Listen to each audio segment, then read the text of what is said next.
Farmer cup 2026 ची तयारी करत असताना आमच्या नांदगाव सदो तालुका इगतपुरी जिल्हा नाशिक येथील एकता महिला गटाने सहभाग घेतलेला आहे।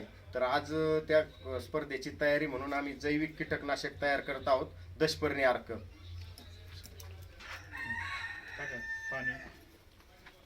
प्रथम आता पाणी टाकलं गेलेलं आहे, त्याच्यानंतर हे 10 जे वनस्पती ते आपण टाकत आहोत। आता कडुलिंबाचा पाला याच्यामध्ये टाकलेला आहे, त्यानंतर सीताफळाचा पाला आहे 3 किलो,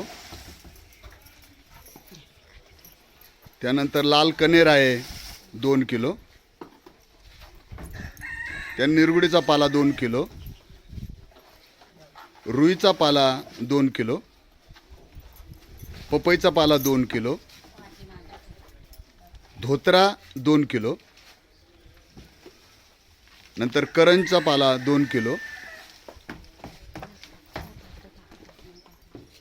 घाणेरी 2 किलो,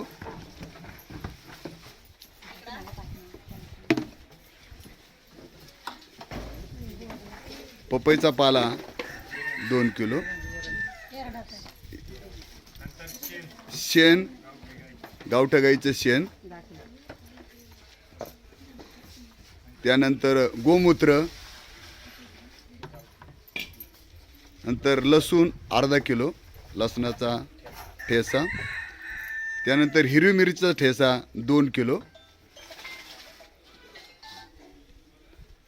अशा रीतीने 10 वनस्पती, त्याच्यामध्ये गोमूत्र, हिरवा मिरचीचा ठेसा, नंतर लसणाचा ठेसा याप्रमाणे करून साधारणतः मग याच्यामध्ये पाणी टाकून हा प्रकारचा दशपर्णी अर्क तयार केला आहे। हा अर्क आपल्या ज्यावेळेस आपण पीक लावणार आहोत त्याच्यामध्ये त्याचा कीटकनाशक म्हणून चांगल्या प्रकारे याच्यामध्ये उपयोग होतो आहे। यासाठी तालुक्याचे तालुका कृषी अधिकारी माननीय मडके साहेब, त्याचप्रमाणे मेंटर्स म्हणून जे आहेत आमचे कोकटे साहेब, त्याचप्रमाणे या प्रकारे सर्वांचं सहकार्य या गटाला नेहमी असतं आणि या प्रकारे दशपर्णी अर्क तयार करून हे सर्व गट आपल्या पिकामध्ये हे वापरणार आहे।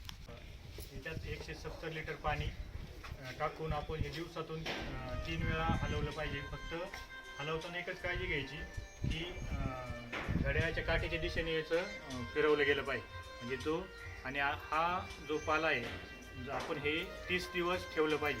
30 दिवसानंतर याच्यात चांगलं जैविक कीटकनाशक तयार होतं।